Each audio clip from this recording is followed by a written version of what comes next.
Hi, and welcome to Serenity Now, a place for entrepreneurs to ask questions, learn, get connected, and be inspired. Join us as we talk about all things business and the search for the ever-elusive Serenity Now in both business and personal life. In the last episode with Katie and Claire of Friendly Composting, both partners shared their desire to grow their business to the next level. They were bringing in new staff and learning the ropes about pricing.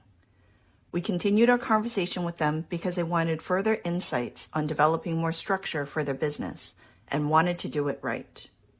I know there's a lawyer here tonight, making sure that we're covered, especially because we're a unique business. There's not a whole lot of companies that do what we do. And fund their business strategically. We're trying to get financing right now, so even just going over those cash flows again and being really diligent about it. When asked what they accomplished since the last episode, they said this. We increased our rates. That was exciting. We went full in on it. And and I think that really stood out for us. In this episode, our Serenity Now for Entrepreneur panel goes deeper into the legal side of things with Kathleen, our lawyer, saying, being incorporated removes you one step from the negligence. So the company is sued versus you personally. And our finance expert, Rita, reminds Friendly Composting to have this in place to mitigate risk. Peggy was alluding to was another piece on risk, and it's called a shareholder agreement. I want you to have one of those, and you can talk to your lawyer about that as well. Peggy, our veteran entrepreneur, uncovers this golden nugget. Best piece of advice that I never really heeded enough attention to when I was young was plan your way out when you plan your way in. You can't have serenity without striving for balance. But what does our accountant, Candace, say about that? My idea of life balance is not necessarily the same as everybody else's, especially for those people that work Monday to Friday, 9 to 5. And finally, Nina comments on what she sees as the core to Friendly Composting's success. You're doing something that you're really interested in and you're passionate about, and you're helping people and you're helping the environment and you're providing a service that's needed. So I'd say don't lose that passion, don't lose that fire. Piqued your interest? Let's get started. We are going to have another episode with Katie and Claire from Friendly Composting, and Stephanie is going to be our host tonight. So I will turn it over to Steph. Okay, awesome. So typically we would do an intro, but in this case, I think because you already did an intro in the last episode, we're actually just going to jump in and chat a little bit about the questions that might still be lingering from the last session that we had. Maybe you had tried certain things, so I just wanted to get a temperature check on from both of you. How are things going? And are there any questions that kind of came up from some of the suggestions from last time? And then we can go through maybe another 2 questions or 3 questions that might be in addition to. So I'm going to let you girls kind of go ahead and fire away. Okay, awesome. Thanks again for having us. Feels fun to be back. I think especially since last time, the financials part for sure stood out, for myself at least, and just starting to really prioritize the keeping business and personal. And I know that we kind of we knew that going into, but being really strict on that and making sure that like the other day I took both cards out and I was I need to put this on this and I need to put this one on this one. And so it felt good to just kind of, make sure I was doing that. That was a big takeaway for sure. That was really tangible right away. Yeah. And we're trying to get financing right now. So even just going over those cash flows again and being really diligent about it. Definitely fell into that category. Getting a good grasp on our numbers for sure. We increased our rates. That was exciting. We went full in on it, and and I think that really stood out for us was the whole you're going to lose some people over it, but it's our business at the end of the day, and we need to make that call. I don't know if too much is new. I don't know. Yeah, let's talk about 2021 being it's still early in the year. Any key things that you are looking to do and you might have specific questions about? Let's go through a few of those. I think hiring was something that was on your mind. There were some questions last time about pricing. It seems like you've got that under control now. And so, let us know how we can help. Yeah, the main project right now that we're working on is just getting our website up because we built it from the ground up with a developer. And so just trying to make sure that that's doing everything we need it to do.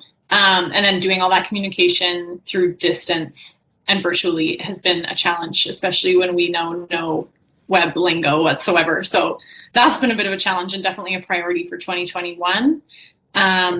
And then still, we're very close to getting financing, so trying to find a truck, which is a big purchase for us, and the first time that we're doing that. And then also just kind of like, I know there's a lawyer here tonight, making sure that we're covered, like especially because we're a unique business. There's not a whole lot of companies that do what we do, so it's not so easy just to go copy everything that they've done. Yeah, in terms of having their butts covered legally. So yeah, kind of trying to problem solve and assess our business from a legal standpoint.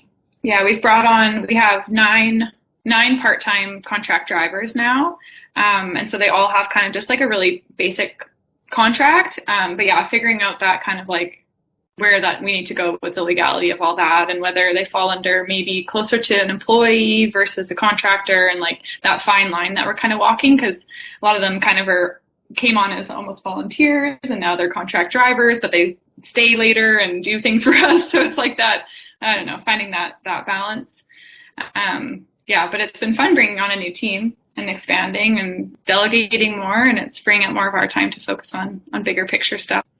So since we have Kathleen on and she wasn't on the last webinar, the last episode, I think what we'll do is we'll hit some of the legal stuff first, because it sounds to me like that might be a top priority. But definitely we want to also chat a little bit about best practices with Nina on the marketing side. So why don't we go in that order first? And Kathleen, I'm going to hand it over to you, being the legal guru of our team. Tell us a little bit about with a company that's growing, where they start off maybe with volunteers or very on contract, and now they're looking to bring on a little bit more of a formalized agreement with staff members. What are some of the suggestions that you have to make sure that these ladies are taking care of the company in the right way legally? Sure. Thank you. So, employees and contractors can be a bit of a minefield. And whether or not a person is considered an employee or a contractor for you is determined on the facts. So just having an agreement that says, Jim's an independent contractor doesn't necessarily mean that Jim is an independent contractor. And the difference is quite significant in how you treat them from a tax perspective and also your ability to terminate and move on. So some of the hallmarks we look for in that, in a contractor relationship would be Jim uses his own truck, Jim has other jobs, he can, in some instances it makes sense that he can set his own hours. That doesn't always have to be the case, but that's one of the indicators that we'll look at to decide. And whether or not he's a contractor, I should also mention it's taxes and remittances, but it's also how WCB is going to treat the individual and how you've got to structure or set up your WCB account for those folks. So an employee really is somebody who's there at your, you say show up at 9 o'clock. They use your equipment. They don't necessarily have a say in what they do from day to day. You've got a structured sort of job for them. And then with either determination, employee or contractor, you always want to write it down. So, there's a myth out there that the default for employees is the Employment Standards Act, and it's counterintuitive, but that's not the case. You actually have to contract into some of the terms of the Employment Standards Act. So, for example, when a lot of businesses went through temporary layoffs during COVID, there was a lot of exposure there from an employment standards position, because unless we had contracts that said I can temporarily lay off my employees for absence of work, we're not allowed to do that. So technically then you fall under the common law versus the legislation, and the common law is where we look to the case law to see what, we'll use Jim again. So Jim's an employee. what sort of notice period or severance is he entitled to based on his length of service, his role in the company, his responsibilities, things of that nature. And the common law can be, you could end up owing somebody 6 months severance as opposed to if you contracted into the Employment Standards Act, you'd owe them 2 weeks. So it's a very significant difference there. So that's the big picture. If you've got specific questions, I can try and answer those. Yeah. Does somebody else want to chime in? Maybe Candace? Yeah, let's get Candace in here as well, because on the accounting side of things, I'm sure there's also potentially some setup that's required. Well, a big consideration for the employee versus an employed. It is a legal thing, but it's a tax legal thing. So the everything that we do related to taxes is because there's a legal document that says this is what you shall do. And as Kathleen said, it's not really black and white. You have to weigh all the facts on, this fact makes them an employee and this fact makes them a subcontractor. And depending on where the balance lies is from a tax perspective where you would end up. And then you want to make sure that if you truly are a subcontractor, that you're getting the documentation to support that working relationship. And if it's an employee, all the legal considerations and other that is supporting that relationship. I've put a link in the chat there, and this is the document that CRA would usually give out to most small. You got it? Good. Yeah, it's a good one. So it gives you the same things. Kathleen touched on a lot of the things. It's whose tools, who's calling the shots. Is there a risk of loss? And from a tax perspective, that's the biggest one. Is that if there's a risk of loss. So if there's a risk that their pay is more or less based on, whether business is good or bad, i.e., like they don't get paid because you don't get paid or something like that, then it falls more into a subcontractor kind of relationship. So it's unfortunately it's not a yes or no answer, and lots of things to consider. So. Yeah, so I'm gonna jump to Peggy in a minute, and then Rita. I will also add in what I was told, and this is from an HR manager, is whether or not you're paying your staff hourly, or if it's for a particular job. So if you think of something like web design, they've completed the job of web design. Whether it takes them 30 hours or 100 hours, it's really not your issue. But if you are paying hourly, then just be really careful about that, because they could, tax people as well as the employees can see being paid as a contractor for these contractors as like skirting a little bit of the CPP, so Canadian Pension Plan and the unemployment insurance, or those contributions, as well as taxes. And so just also make sure that that is something you look at. Peggy? I was just going to add to that, Stephanie, and say that one of the biggest downfalls of the contractor-contractee relationship is that when your independent contractor claims to have that status as a contractor, doesn't have other sources of income, you're on the hook for it. As a company, you're on the hook for the employee deductions, and CRA hits companies pretty hard in that case. I've seen it with some of my clients. A lot of software companies hire contractors because it's an easy way to get talent, but then they just stay on, and they stay on under that independent contractor mode, but they don't have other sources of income.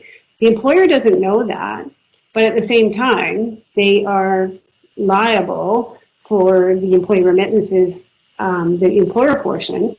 And I believe they penalize quite nicely on these ones too, because as an employer, they should have been paying them as an employee, when the facts say you're actually an employee because you don't have other sources of income. You sit here every day, you come here 9 to 5, and you're paid, $20 an hour.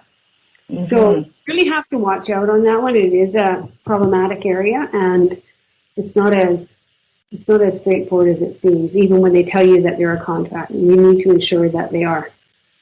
Yeah, Rita, you wanted to jump in with that. Thanks, Peggy. Yeah, I was going to say, basically, we're talking about risk again, which is what we do all day. And And it boils down to having those good conversations. I think somewhere I read something about an astronomical bill. I don't really know what that means. What I want to find out is knowledge to get the peace of mind to ensure that my business is being run smoothly and I've got the right foundation so that I can set it up for continued scalability and growth. So taking the additional time right now and being in the new year and you're taking on some new people, I kind of go, what's the end goals of the business? And are you going to be around for the next number of years? Then, perhaps we need to look at the idea of an employee. So there's pros and cons to both sides, but I love everything that everyone has said. I just have been on the finance side of it and also been through payroll audits just one too many times. And you don't want to be a part of that. You don't ever want to be anywhere near that. And on the finance side, if you're looking to get financing, strong finance partners will be asking you, why did you say contractor? Why did you not say employee? And you did not factor in your payroll taxes. No, I kind of don't buy into this at all. So you really need to be standing strong before you submit those cash flows, before you walk into that. So I really think that there's nothing stronger for me than peace of mind to set up a company properly and taking that time to do so and finding the right people. So that cost is absorbed as a business cost, but also future growth. So I would do the cost now versus trying to unravel it and do it after the fact. Yeah, I love that. I think another risk also, because there's a lot of labor that's required for your company as well, is health and safety. And so, would WorkSafe cover contractors? I don't know the rules around that, but that's something to look after, because if they don't and they go, well, I was working, it was 12 hours a week and I was doing this for the last 4 months, then WorkSafe potentially could go, well, you weren't paying any WorkSafe. And so your staff might not be, or contractors would not be covered under that. So another thing to consider, I know when you bring on employees, it's a different thing. I will echo what is said in terms of what Rita said with those who are looking at loans, is how strong is a business? Can you carry staff and all that? I will also say that impacts grants as well. So on the side of, looking at grants, if you're looking at expansion, they'll say, well, you only have 2 people on payroll, that's you 2, and then you've got 14 contractors. What if your contractors all leave? You're not going to have a business. Is that what's going to happen? And so keep that in mind as well. Lots of student hiring grants available throughout the entire year, so make sure you look at those as a way to offset some of your costs. Okay, well, that was a good solid 15 minutes, but it was worth the time because this is a topic that I think a lot of listeners would be very interested in. The laws in every province are going to be different, or every region, so please do check in with your, wherever you're located and kind of what is the legal requirement for it. So now we're going to hop into a little bit of the marketing side, because I'd love to get Nina to chime in a little bit on working with a contractor. Sounds like a FAR as well. So how do you align expectations? I mean, you did a beautiful website for us, Nina. So I want you to just tell these ladies, how do you ensure that, your contractors on the website side of things is actually delivering what they say they will deliver and on time? It's a difficult one, especially if you don't have marketing experience. So this is a completely different thing for you. So you're trying to dictate how to do a job to somebody that you've never done before, right? And so that can be a bit of an issue. I would say that try to just take it down to what your overall marketing plan is, who you're trying to reach, and what is the story you're trying to tell. So think of it how you would talk to somebody that you met in a grocery store, telling them about your business. What would you say? What has worked for you in the past to get clients? What are the key things that you're saying where people are saying, hey, yeah, no, I want to sign up for that. I'd like to do that. So you have to download what's up here onto your website in a format that's easy to navigate through, functional, and it has to be somewhat aesthetic, pleasing to look at. You don't want to be just a pretty website with fluff. You don't want to be just functional with no call to action. So you have to have a marriage of both. So it can be difficult to achieve. Story-based I think would work really well for you guys. Tell the story. Tell your story. People would be involved. Talk about your passion. You guys have touched on that a little bit. I have taken a look at your website. and what you have now. And what I find is that it's very typical of starting out. When you're starting out, you've got a little blurb here, and then you add a page here, and it's like patchwork together. And what you want to do is just make it a little bit more cohesive. So you're leading them in. Think of a book you're writing. So here's the intro. Now you've got their attention. They're interested. They're still on your page. Give them a little bit more information, which is what your service is, what your rates is. And then now they're really warmed up. They're interested. They want to sign up. And then make it as easy for them to do that as possible with the least amount of clicks. Does that make sense, ladies? Yeah, that's a really good way to put it. Yeah, that was good. That was like a story in itself, and then it was just like ended, and I was just like, wow. Yeah, no, I think like for Claire and I both, just because this has gone like this, the website thing we like delegated early, which we just kind of like through a few conversations early on, we're like maybe just put that off to someone who kind of like knows how to do it, and then we haven't really like revisited it. Like I can't. Which is so bad to admit, but like I can't tell you the last time I like went and looked through our website. I did today for the first time in a really long time because we did the price update and we're working so hard on the back end of our website because our business is so logistic heavy. And we're going through all this data and making sure we can filter what we need and get the reports we need from the back end of our website. And I was talking with our website guy and I was like, have we changed the prices on the front end? Like, that's what people are seeing. Yeah. It was like the first time in a long time I've gone through it, and I was like, oh, no. Yeah. It takes so much time to build a website from, like, on the back side of things. And then, like, the product upload thing was, like, a whole other level, too. Like, we were like, okay, great, it's ready. It was handed to us. And I was like, how do I put a picture? Like, I'm not this incompetent. I swear, like, how do I just want to add a photo. Like, and it was just, like, had, you know, like, with slugs and all these different words. I was like, oh, my gosh. And it's tough when you're, like, obviously trying to run the whole other side of it, too. So, yeah, like we said, like, getting these hands on deck and making sure that they're, like, in the right positions and taking on more of that role is going to free up our time to be doing that. So it's a really good reminder. We've been saying for a while, like, shifting focus into that marketing sales, because for so long our business kind of just sold itself because we were the only ones doing it. And it was like this niche thing. And now we really have to kind of like take a step back and, like you said, tell the story we want to tell and kind of gain some traction again for sure. Mm-hmm. Yeah, I get what you're saying. I'll add a couple of things just based on what you guys just said. One thing is incorporate your social media into your website on the homepage. So have that Instagram feed on your homepage, and that way it always keeps it active and new.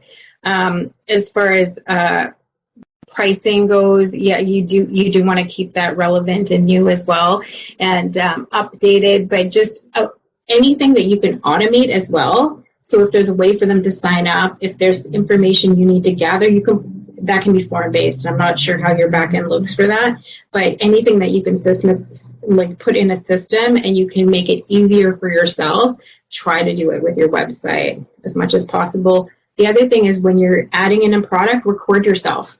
When you're doing it, create a manual or record yourself doing it. And then the next time you go to do it, which might be 2 months from now, just play your recording. And then it's a lot easier because you can see, oh, yeah, I clicked here and I did this and I went here, and I do that for my clients all the time, and it's really helpful. I'll add a couple extra tips as well. So we are based on WordPress for our website, and what we had our web developer do was create a couple of pages that I wanted to be able to just use as a template. So everything's coded in, and there's 3 pictures, and then I can put text here, text here, text here, maybe add a form at the bottom. And so she coded it all in for us. But we hid that page. So if I ever needed it again, or maybe I'm writing a blog about something, I can just duplicate it. I also had her do a couple of different layouts. So maybe it's 3 photos on the top and then some text on the bottom. And so it just allows you to have a little bit greater control to be able to put stuff on your website if they're using a platform like a WordPress or something that you can somewhat manage. But I echo what Nina says, like I had to have my web developer record kind of what the steps are. I watched her do it. What does the page actually look like? And then when I did it, and if there's something that's off, like the border's off or whatever, I would just send it over, and it's just a quick click for them, but at least the information's up. So that any of those kind of things could be valuable as well. Ladies, anybody else who want to chime in with experience on website? I'm looking forward to our website. I mean, I cannot wait to share our website because it's super beautiful and amazing. And so Nina's done a really good job there. Having testimonials for sure, and having your partners on there and highlighting that is going to be helpful. And if your team is more transitional, then maybe you might not want to put everybody's name up there with their photo because it's just more web management. Maybe it's just the two of you, and you just mention that your team is, largely students, or they're largely friends of yours who really believe in what you are doing as well. So you can definitely do things like that to minimize the amount of time that you have to be adding photos and taking new photos, and they don't like this photo, or they don't like their description of who they are. And so it's little things like that can help. Excellent. Let's go with another question. So any other questions that you ladies might have in terms of, clarification questions as well from what we've covered today? I think Kathleen has a point on the legal considerations. Maybe you can make that now, Kathleen. Yeah, let's do that, Kathleen. Sure. Employees are one little minefield. The other thing that we're always concerned about as lawyers is what's your exposure to liability in the sense of causing damage to other people's property or causing damage to people. I had a quick look through your website, and some of the things we worry about with businesses are you serving something someone's going to consume? Because right away then we've got concerns about foodborne illnesses and things of that nature. Your product is different than that, but I would still want you to turn your mind to where are the possible interactions we have with other humans and their stuff, and what could go wrong. So if you're showing up and picking up bins on someone's property, one of your truck drivers drives over, hits their car. Well, car is a bad example because that's ICBC, but, just considering areas where things can go wrong. And of course, the best defense for protecting yourselves personally from any sort of that exposure is having the right liability insurance in place. And then the other thing to consider at some point is whether or not you should be incorporated. So I don't know if I missed that last week, if you are already incorporated. Yeah. Yes, they are. Okay, great. So, you probably already got that little lesson, but, being incorporated removes you one step from the negligence. So the company is sued versus you personally. There's some exceptions in there where you can still have some exposure. But keep in mind that just being incorporated doesn't get you out of debts, because chances are any financing you go for is going to be in the name of the company, but they're going to make you personally guarantee it being a new company. So, even if the company, God forbid, were to declare bankruptcy, you've still got some exposure personally as well. That's a quick little nutshell of incorporations and liability. And that's a really, really good point, Kathleen. Yeah, definitely. We've got almost 20 different food producer suppliers that we deliver for, and so there's all different, from frozen to fresh and all of these different things in between. And right now it's our facility is a shared space too, so that's obviously something we consider and make sure that all of our drivers are have everything they need in terms of sanitizer and everything, and transitioning, whether they're touching the bins or touching the food and stuff like that. We talk to them about that, but that's a really important reminder for sure. Let's do a quick fire, if I may, just as there's 5 minutes left and there's 5 of us, or 6 of us that would be giving advice. What is the one, now that we know this business a little bit more with this being in here a couple of episodes, what is the one piece of advice that you'd like to share with these ladies? That if you were running the business, what would you do? I'm going to start with Peggy. Well, I guess, the best piece of advice that I never really heeded enough attention to when I was young was plan your way out when you plan your way in. It's easy to get into a business. It's easy to get employees. It's easy to be involved. How do you get out? As partners, what happens if one of you wants out? What happens if you fight? What happens if one of you gets injured? What happens if one of you has to carry the load and the other one doesn't? All those things, they don't seem like a reality because you're just knee deep into, or neck deep into doing what you're doing and you don't think about it. But people's lives take different directions. And as partners, it's one of the hardest things to do is to stay together for a long, long time. And nobody wants to have that discussion because you're in the romance period. It's all exciting and everything's just happening. But the hardest thing that I've encountered in my career is breaking up with my business partner. And it was 25 years. It should have been many times before that. But I don't think you'll hear, and we ended amicably. I mean, lots of people don't. We did go through some rough patches along the way because he was a single man that never married that got a boat in the middle of our career. So I had 2 kids in college and a young one at home. So you can imagine how our interests changed as life went on. So all those are huge considerations, and that's the one thing that I didn't listen to enough in the beginning. Hey, love it. Let's go to Rita. I love that whole piece there. Ladies, I think you have a fantastic business and a lovely, amazing, passionate relationship that I can see for sure so far. What Peggy was alluding to was another piece on risk, and it's called a shareholder agreement. I want you to have one of those, and you can talk to your lawyer about that as well. The other piece of advice for me is, you know, reviewing your end goals. I'll always keep coming back to that. What are your end goals? And they could change. But if you're reviewing those on a regular basis, whether it's a spot check on a weekly basis or every month, at the same time you're reviewing your financials, so every month you're reviewing your financials and double checking where everything is at, just in case costs are just astronomical and you need to make some quick changes, you do that right away.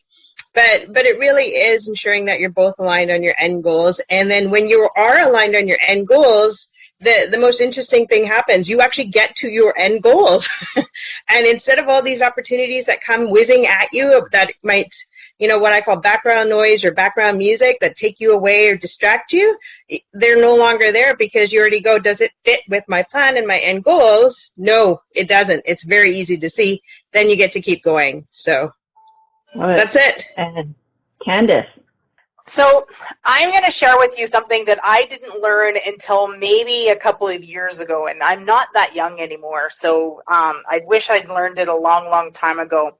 I used to stress myself out because I'm self-employed. I have been self-employed for years and years and years, and my idea of life balance is not necessarily the same as everybody else's, especially for those people that work Monday to Friday, 9 to 5. And I used to think that there was something wrong with me because I couldn't make my life work on those terms. And when I realized, all of a sudden I just realized that work-life balance doesn't necessarily mean that I have to balance my life based on what everybody else is, you know, what works for everybody else. But I do have to make sure that it works for me. So you can't, that doesn't mean I can work 24/7, 365. It just means that I might have periods where I intensely work, but then I have to make sure that I focus and take time for myself and take breaks when I can, and make sure that I'm working on my business, not in my business all the time. I think that's one of the biggest things that it actually made a huge mental change for me. And took a lot of stress off my shoulders, just making that mind shift. So, yeah, love it. And Kathleen. Yeah, I think I would echo a lot of what Candace just said. However, I'm still learning it myself. So maybe the takeaway there is, you're not going to get perfect at this stuff overnight. I'm also not that young, and there should be moments of fun. And Rita just said, don't forget to have fun. But also from a legal perspective, don't wait until something's going wrong before you address some of these issues. So we've heard the shareholder agreement. We've heard about what happens breaking up with your partner, all that sort of stuff. There's things that you can do in advance. It doesn't always mean it's going to be perfect, but don't wait till you have a problem with your employee to get an employee contract. Don't wait till you have a problem to get your insurance reviewed. There's things that it's just nice to do in advance when everybody's happy and making money and you've got lots of business. Awesome. Nina. Well, I love your story. And when I read about you guys on the website, you guys are in an ideal situation. This is the stories that we all love hearing about entrepreneurs. You're doing something you're passionate about, that you want to change the world. You love the environment, and you're doing this day in and day out. I mean, this is an ideal situation. So I would echo what the other girls are saying, that, have fun along the way. Don't forget to have fun. You're not selling shoes. I mean, I'm sure some people love selling shoes, but you're doing something that you're really interested in and you're passionate about, and you're helping people and you're helping the environment and you're providing a service that's needed. So I'd say don't lose that passion. Don't lose that fire.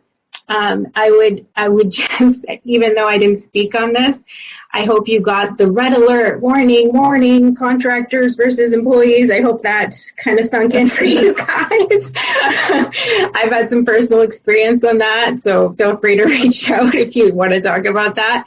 So just, I think it's great that you guys are asking for advice, and you guys are growing, and you've got the educational background, but also the passion. And so I wish you guys lots of success, and I think it's inevitable for you guys. And I hope you guys have lots of laughs along the way too, lots of fun.